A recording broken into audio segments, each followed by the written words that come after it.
Mais s'il y a une compagnie qui n'a pas besoin de coups de pouce gouvernemental, c'est bien SM Entertainment, le temple de la K-pop. La plus grande maison de disques du secteur, la plus exigeante aussi. Des heures et des heures d'entraînement quotidien. Danse, chant, arts martiaux, ici l'à peu près n'existe pas.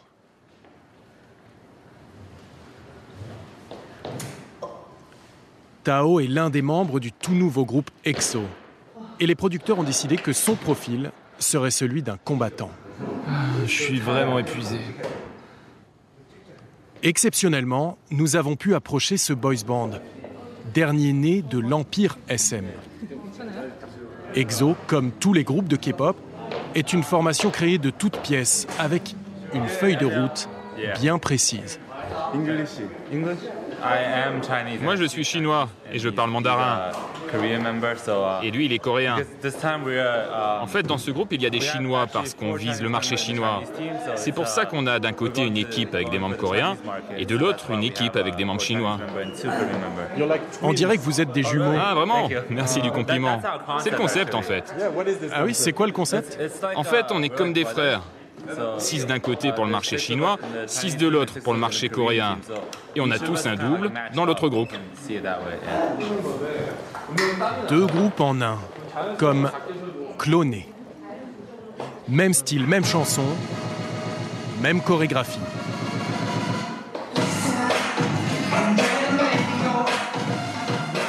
Six d'entre eux forment EXO-K en coréen et les 6 autres EXO-M en mandarin. Voici leur premier single, History, et c'est déjà un tube. Le modèle de technologie culturelle, comme on l'appelle ici, ne fait jamais d'erreur. Ces ados sont programmés pour devenir des stars.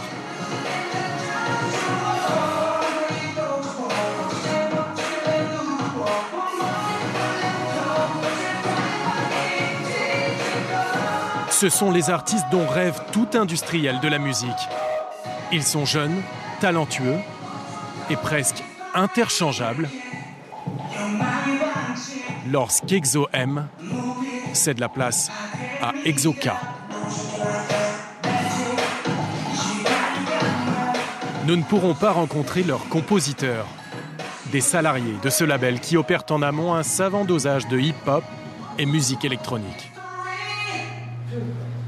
Et pour aborder les chanteurs, il nous faut d'abord transmettre une liste de questions à leur manager, ici en blanc, qui leur remet aussitôt cette feuille à apprendre par cœur.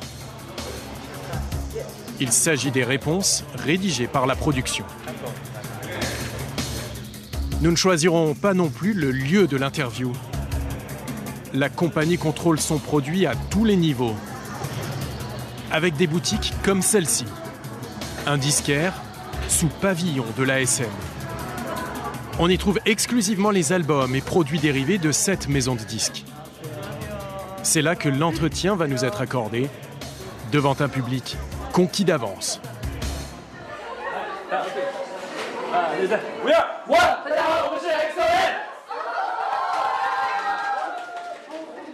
Pas question d'aborder leurs conditions de travail, vie personnelle ou encore la chirurgie esthétique, secret de Polichinelle dans cette industrie. Nous n'aurons droit qu'à des réponses toutes faites sur leur prochain concert. La production veille au grain. Lui, là, c'est notre manager. Il vous aide à vous comporter avec les médias, en fait. Oui, il nous apprend à... Enfin, il nous dit quelles questions on va nous poser et quel genre de réponses donner. Enfin, pas tout le temps. Il y a aussi des fois où on se retrouve tout seul. Mais on a été entraîné pour ça aussi. Ils sont liés par des contrats longue durée qui peuvent être révoqués du jour au lendemain s'ils s'affichent avec de l'alcool, une cigarette ou une petite amie. Salaire moyen, 5 000 € par mois. Chiffre d'affaires de leur maison de disques, 35 millions d'euros par an.